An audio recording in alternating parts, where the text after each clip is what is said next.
दोस्तों नमस्कार। कैसे हैं? ये जो भी रूस यूक्रेन और ये जो वर्ल्ड का युद्ध हो रहा है, क्योंकि नाटो एक यूरोपियन देश और एक क्रिक क्रिक मतलब चाइना, ईरान, रसिया और कोरिया, ये लोग मिल के और जो इजराइल और अमेरिका और यूरोपियन कंट्री यूक्रेन ये मिल के इस तरह से ऐसा माहौल बन गया है दोस्तों कि वर्ल्ड वार शुरू हो जाए। क्योंकि वर्ल्ड वार की शुरुआत कैसे हुई थी? शुरू में भी तो ऐसे ही सुलगी थी यार। आगे 1900 जब ये हमारा प्रथम विश्व युद्ध हुआ था दोस्तों, ये 1880 के आसपास में जो है ये चिंगारी लगी थी, आग लगी, उसमें थोड़ा थोड़ा आगे बढ़ते गया, तब जाके वो 20 साल बाद 25 साल बाद जो है वर्ल्ड वार का रूप लिया। वैसे अभी आप देखेंगे तो 4 साल 5 साल से रूस यूक्रेन का युद्ध चल रहा है। रूस यूक्रेन युद्ध क्या है? एक तरह से दो महाशक्तियों का युद्ध है। एक तरफ रसिया है, जहाँ उसके एक तरफ यूक्रेन जो कि कहीं भी एग्जिस्ट ही नहीं करता है। यूक्रेन को पूरी फंडिंग, पूरा उसको जो इंटेलिजेंट है और जो भी उसको हथियार है, सारा कुछ उसको यूरोपियन कंट्री और अमेरिका से मिलता है। अब उस मदद से जो है रसिया तो लड़ रहा था, लेकिन अब अमेरिका फंस गया है।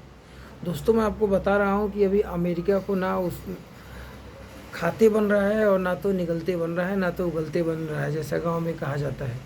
अब वो ईरान पीछे हटने को तैयार नहीं है और उसके सुनने में आया है कि उसके हथियार की रिजर्व कम हो गए हैं, उसके पास ज़्यादा हथियार नहीं बचे हैं।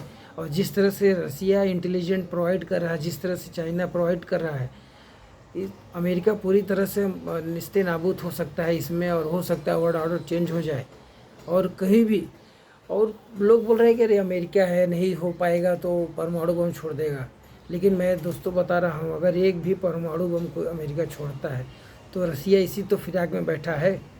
आज 4 साल से वो युद्ध लड़ रहा है, तो फिर वो किसी भी पोलैंड को या जो भी यूरोपियन कंट्री है, जर्मनी है, फ्रांस है, ब्रिटेन है, ये जो लोग उड़ रहे हैं, तो रसिया क्या करेगा? वो हथियार जो अपने परमाणु बम, उसने सबसे ज़्यादा विश्व में सबसे ज़्यादा परमाणु बम उसके पास है, तो क्या करेगा?